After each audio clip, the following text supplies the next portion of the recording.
menyampaikan ke Mabes Polri. Artinya dalam pengaduan itu mesti ada bukti awal dong diperiksa. Mesti itu, tidak mungkin tidak. Nah, ini yang saya maksud. Jangan ada bahasa yang Bung Firman mengatakan bahwa mempermainkan hukum. Nggak boleh itu. Itu Anda tahu kan Undang-Undang Advokat itu 18/2003 pasal 4 ayat 2 bahwa disumpah yang isinya harus objektif, jujur menyampaikan itu. Jangan begitu dong, gitu loh. Nah, ini nggak benar nih. Oke. Assalamualaikum warahmatullahi wabarakatuh. Bismillahirrahmanirrahim. Menanggapi live kemarin malam, insya Allah tanggal 27 Mei di iNews TV, Saudara Aiman, yang ya judulnya Rakyat Bersuara, yang kebetulan di situ sangat menyayangkan seorang advokat, ya, padahal seorang advokat itu disumpah berdasar pasal 4 ayat 2, ya harus objektif lah menyampaikan gitu ya, dalam sumpah itu di Undang-Undang Advokat 18/2003. Jadi Saudara Firman menyampaikan bahwa apa namanya itu yang disampaikan Saudara Firman itu mengatakan jangan artinya kalau saya tanda kutip ya, ini sepertinya mengarah kepada Bang Egy, ya Prof. Egy, dan dia menyebut juga kubu Roy Suryo ya seolah-olah mempermainkan hukum. Nah, ini yang saya maksud, tidak tepat seorang advokat berbicara begitu. Kenapa? Karena tuduhan itu sebenarnya tidak memiliki dasar dalam konteks berbicara mempermainkan hukum. Saya akan mengurai sedikit nggak usah panjang-panjang ya, bahwa tanggal 9 Desember, Bang Egy sebagai Presiden TPUA itu mengadu ke Bareskrim Mabes Polri soal ijazah Pak Jokowi yang diindikasikan palsu. Dan tanggal 20 Maret itu memberikan tambahan bukti.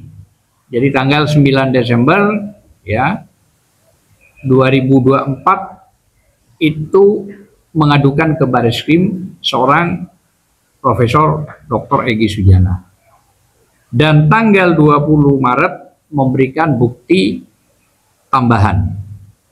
Ya, 2 sudah ya. Dan tanggal 7 April ditambah lagi. Itu yang tanggal 20 itu terlampir ada 7 flash disk atau video yang disampaikan. Terus tanggal 7 April itu ada bukti tambahan lagi dari Bang Egy ya TPUA lah, intinya begitu. Dan itu yang diajukan juga tambahannya adanya tanda tangan Profesor Dr. Insinyur Ahmad Sumitro ya, yang seharusnya Profesor Dr. ya Insinyur Ahmad Sumitro, dan itu dikuatkan oleh anaknya Profesor Dr. Insinyur Sumitro sendiri bahwa tanda tangan tersebut bukan, dan nama bapaknya tidak pakai SOE. Nah, itu yang dijadikan tambahan Bang Egy yang ketiga kalinya menyampaikan ke Mabes Polri. Artinya dalam pengaduan itu mesti ada bukti awal dong diperiksa. Mesti itu, tidak mungkin tidak. Nah, ini yang saya maksud. Jangan ada bahasa yang Bung Firman mengatakan bahwa mempermainkan hukum. Nggak boleh itu. Itu Anda tahu kan Undang-Undang Advokat itu 18/2003 pasal 4 ayat 2 bahwa disumpah yang isinya harus objektif, jujur menyampaikan itu. Jangan begitu dong, gitu loh. Nah, ini nggak benar. Ini semacam ya somasi aja lah. Saya sekjen kebetulan gitu loh ya. Dan pemanggilan Bareskrim betul tanggal 15 pada saat itu disamakan saat Bang Egy waktu itu harusnya meluncur ke UGM Jogja dan dilanjutkan tanggal 16-nya ke rumah Pak Jokowi di Solo. Tapi karena ada panggilan terus Bang Egy juga kondisinya waktu itu kurang ini, akhirnya TPUA yang lain yang berangkat itu. Nah, tapi sebelum itu saya ceritakan, sebelum tanggal 15 April ini, bahwa sudah pernah ada pemeriksaan yang mendukung pengaduan Bang Egy ini. Ada Bang Medi, ada Bang DHL, ya, ada Rustam Effendi, terus ada siapa lagi? Rizal Fadila yang diperiksa. Artinya sudah mencukupi. Kenapa itu tidak mendapatkan LP selama 6 bulan? Kok dumas gitu loh, pengaduan terus. Sedang di kubu berikutnya begitu mengadu ke Polda, 1 hari sudah ada undangan klarifikasi, semua dipanggilin. Nah, itulah ya. Nah, kembali kepada tanggal 15 itu, April, memang betul Bang Egy tidak hadir, tapi tanggal 24-nya kalau nggak keliru, DHL datang ke Mabes Polri membawa tambahan baru bukti, ya, dan itu sudah diperiksa, dan itu clear. Nah, ini yang saya maksud, bantahan bahwa tidak ada permainan hukum di sini atau yang mempermainkan hukum. Jadi Bung Firman sebagai advokat itu juga harus objektif, jangan bahasanya ada seolah-olah menuduh, ya kan, walaupun di awal permukaannya dikatakan mohon maaf, ya, tapi itu kesannya itu tidak baik gitu loh ya. Kita nih advokat, ya bisalah menempatkan bahasa, apalagi yang saya katakan tadi di sumpah advokat itu sudah jelas harus objektif menyampaikannya. Nah, selain daripada itu, kalau mengacu ini sudah menggeser dulu ya, bukan di Mabes, kita menggeser ke Polda.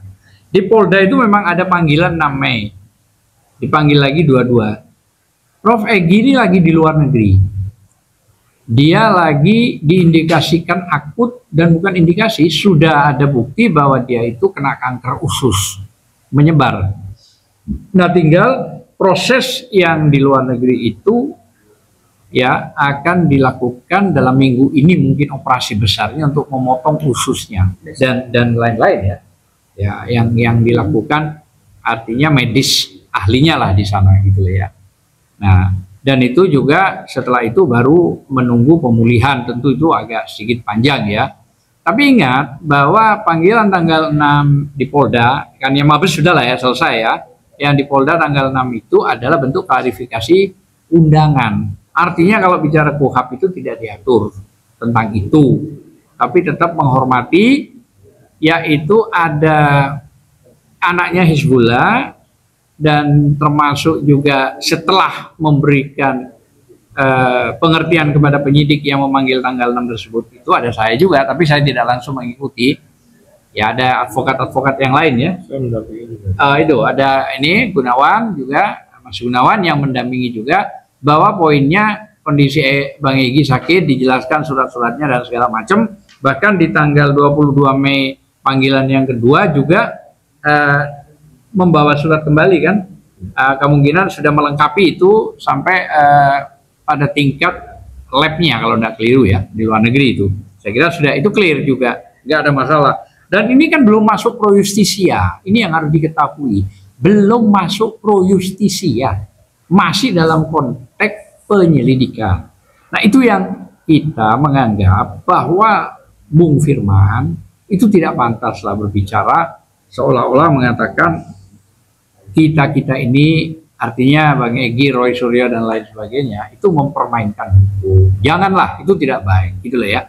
Nah, salah satunya itu klarifikasinya harus Anda juga bisa mengklarifikasi melalui beberapa media bahwa itu tidak baik, tidak benar gitu loh ya. Karena posisi Bang Egy juga sakit. Seandainya nggak sakit dia pasti datang. Ya, karena klarifikasi undangan itu memang tidak ada kewajiban untuk datang karena tidak diatur di undang-undang atau di KUHAP. Tambahan lagi, kalau kita bicara advokat, semua kita advokat, ada undang-undang yang mengatur tentang hak imunitas. Undang-Undang 18 2003 itu pasal 16 jelas. Kita punya hak imunitas yang tidak bisa dipidanakan maupun diperdatakan, baik di dalam maupun di luar, dan itu dikuatkan oleh putusan MK. Itu clear. Dan ditambah lagi penguatannya pasal 5 ayat 1 bahwa kita sebagai penegak hukum yang setara dengan jaksa, polisi ya, dan hakim. Bayangkan gitu ya. Maka otomatis proses laporan apapun itu harus dikaji ulang. Karena persoalannya apalagi cuman masalah delik absolut, artinya delik ini pencemaran nama baik kan begitu. Itu ya saya kira tidak inilah ya. Tapi itu delik absolut, jadi orangnya langsung.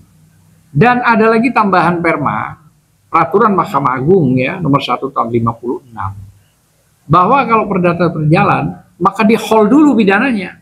Nggak jalan pidananya.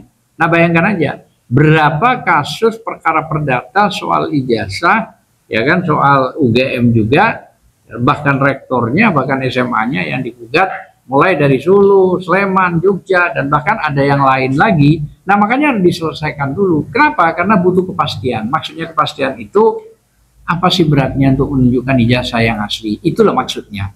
Toh sebenarnya kalau memang kooperatifnya itu profesional, karena begini, kalau kita bicara Pak Jokowi itu kan dipilih rakyat, ya kan? Dia karena faktor rakyat. Ini Undang-Undang Dasar 1945 pasal 1 ayat 2 itu rakyat menjadi penentu di situ. Daulat tertinggi itu adalah rakyat. Maka setelah dipilih rakyat, mulai dari zaman wali kota sampai dia gubernur, sampai dia presiden 2 kali, wali kota 2 kali, saya kira itu kan sudah kepuasan yang cukup absolut ya, luar biasa gitu ya. Maksud saya apa sih beratnya kalau cuma mau menunjukkan, nggak sampai ribut begini, kira-kira nggak saling lapor, kira-kira begitu. Kalau memang fair mau menunjukkan gitu ya. Oke lah, itu sudah dianggap setengah berlalu karena sekarang masuk dalam proses. Ada hal yang lebih penting dari ini semua, bahwa putusan MK 105 ya, dalam kurung PUU 22 tahun 2024 jelas dikatakan bahwa pejabat negara, pemerintah, korporasi maupun kelompok masyarakat itu boleh dikritik. Boleh dikritik. Maknanya tidak bisa melaporkan karena pejabat negara. Nah, apakah sekarang Joko Widodo mantan presiden ke-7 ini pejabat negara? Masih iya. Karena diangkat menjadi dewas sama dengan SBY. Dasarnya apa? Dasarnya Perkap 30 tahun 2025.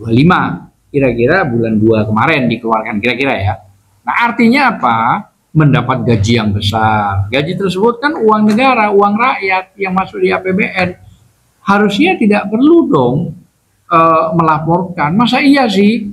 Seorang pejabat tinggi, ini kan tertinggi sudah Dewas ini. Dewas ini kan yang dikelola dan antara ini kan kurang lebih hampir 17.000 T. Ya, kalau dipuruskan sekarang hampir 17.000 T. Anda bayangkan itu. Dan itu tertinggi dan itu sentral kunci negara. Negara bisa berhasil disitulah nilai semua kekayaan yang ada, kira-kira begitu. Nah, diangkat menjadi dewas. Apakah dewan penasihat, apakah dewan pengarah, intinya tertinggi. Lah kan berarti dia mendapat gaji yang cukup fantastik dong, uang rakyat dan di APBN. Nah makanya dari itu seharusnya tidak pantas juga mau melaporkan. Toh yang menjadi persoalan hanya selembar ijazah. Kalau itu dikumpulkan baik-baik semuanya, mari kita bicara secara terbuka. Sejak dulu lah ya, 3 tahun lebih lah ya, kayak gitu melakukan gitu ya.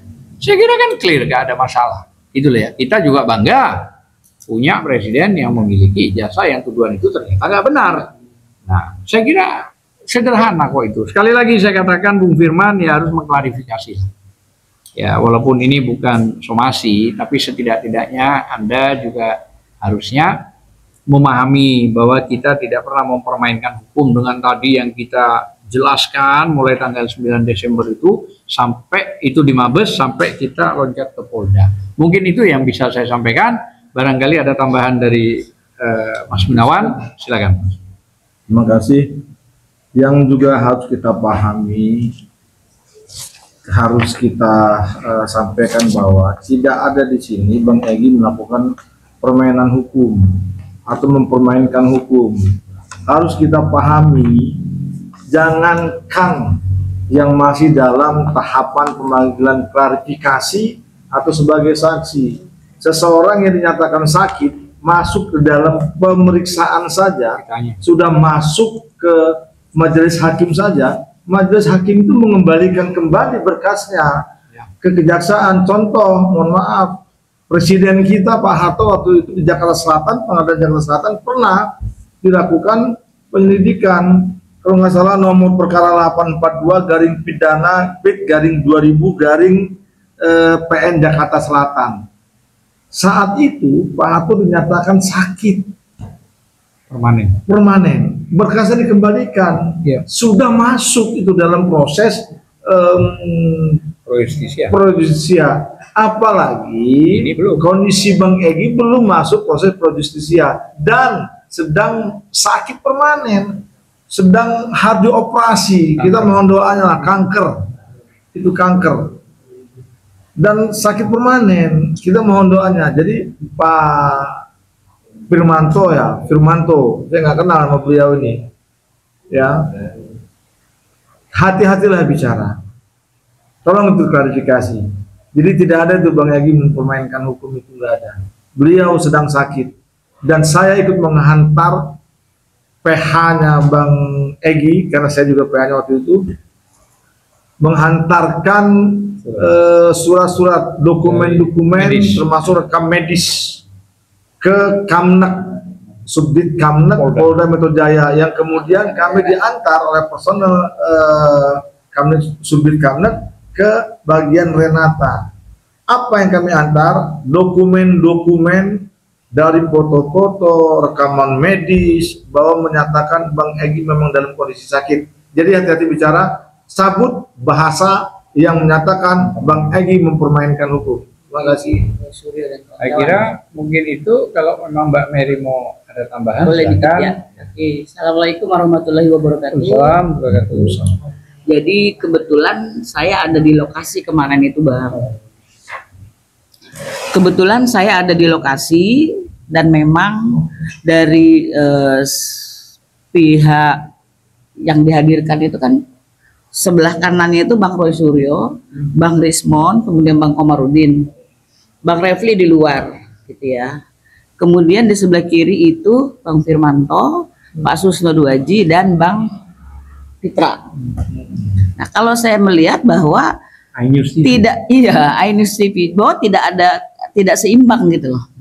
Bagaimana mungkin dua orang ilmuwan yang istilahnya hari itu seperti dikuliti oleh pengacara. Ya, tapi nggak bisa kan dikuliti. Lah iya, makanya nggak nyambung. Andai di situ ada satu orang dari TPUA akan langsung tercounter. Jadi mungkin untuk iNews masukan supaya nggak jadi gaduh gitu loh. Karena maaf ngomong ini, komen-komen orang tuh, wah Bang Egy gini-gini gitu ya, mangkir, tidak bertanggung jawab dan sebagainya, bahkan jadi doa-doa yang buruk gitu loh. Dan ini tidak baik untuk iklim hukum di Indonesia. Jadi iNews kayak kemarin juga Bang Rismon itu seperti Pak Firmanto juga seperti gini bilangnya, Bang, siap nggak nih Bang Roy Suryo sama ini, seolah-olah siap dijeruji lah intinya gitu. Nah, jadi masukkan aja. Kami sebagai penonton juga nggak boleh teriak. Jadi saya melalui WhatsApp berkomunikasi dengan Pak Rismon kemarin, sehingga ada beberapa yang sempat diklarifikasi mengenai kehadiran dari Bang Egy. Begitu. Terima kasih, Bang. Ya, Assalamualaikum. Jadi itu yang sudah dijelaskan ya tadi ya, sudah sangat konkret penjelasan kita juga. Jadi sebaiknya hati-hatilah ya, kan kita advokat itu disumpah pasal 4 ayat 2 itu, bahwa kita harus berlaku objektif. Izin, ini banyak netizen mempertanyakan buktinya apa kalau Bang Egy itu lagi sakit atau lagi di luar negeri. Izin untuk biar di-spill kalau boleh ada buktinya, Bang. Itu iya, yang dimaksud kalau ini kan bukan dalam kapasitas pembuktian ini ya. Ini persoalan berbeda gitu ya. Tapi ya bukti itu sudah kita berikan kepada penyidik di Polda. Tadi yang sudah dijelaskan oleh Mas Gunawan sudah ada. Dan kalau memang mau lihat Bang Egy lagi terlentang, dia lagi masih aktif, ada ya per hari ini. Ya per hari ini ya. Dan rencana besok ya apa lusa dia akan dioperasi di rumah sakit luar negeri tersebut. Minta doanya ya. Ya. Minta doanya supaya sembuh, supaya ini bisa cepat selesai. Ya, betul. Itu dioperasi, dipotong karena sudah indikasi kankernya cukup akut dan berat, gitu loh ya. Sudah ya, clear ya. Nah, itu salah satunya, banyak ya. Tentu kan kalau surat-surat dari medis itu mulai dari Pertamina ada, terus mana lagi lu rumah sakit Siloam, mana saya nggak tahu. Ya, Siloam Surabaya ada, Pertamina ada, yang di luar negeri juga ada, dan itu sudah disampaikan ke penyidik di Polda setelah panggilan tanggal 6 sama tanggal 22 itu ya, dan Hizbullah sebagai anaknya sudah hadir gitu ya. Jadi itu salah satu contoh tadi waktu dia masih berbaring, dia masih mengucapkan salam dengan tangan mengangkat itu, intinya mohon doa kepada semuanya, semoga sembuh, semoga Allah memberikan yang terbaik karena ini penyakit kanker, tidak main-main penyakitnya. Dan kalau sudah setelah dievaluasi oleh rumah sakit dinyatakan sudah oke, nggak ada masalah, dia turun ke Jakarta, pasti dia menindaklanjuti klarifikasi tersebut. Insya Allah, saya yakin lah, apalagi soal-soal beginilah Bang Egy, pasti akan mau melakukan itu ya. Saya kira mungkin itu. Dan Bang Egy juga sudah komunikasi langsung komunikasi dengan Bang Refli ya? Ya, Refli tadi juga mencoba prokes, sudah menjelaskan beberapa hal. Tapi poin yang saya jelaskan di Mabes Polri itu sudah cukup jelas. Bagaimana prosesnya kelanjutan di Polda? Nah, kalau proses kelanjutan di Polda kan tergantung penyidik dong. Yang jelas 2 kali panggilan sudah menjelaskan surat-surat lengkap, anaknya langsung datang dan hasilnya rekam medis sudah diberikan, ya, termasuk hasil lab mungkin. Saya kira itu sudah cukup. Nah, kalau memang mau dia klarifikasi, monggo penyidik ke sana. Kan sudah ada alamat itu lengkap itu. Rumah sakitnya juga ada. Nah, tinggal tak perlu saya jelaskan di sinilah. Itu urusan penyidik internal. Saya kira mungkin itu. Ya, terima kasih. Assalamualaikum warahmatullahi wabarakatuh. Waalaikumsalam warahmatullahi wabarakatuh.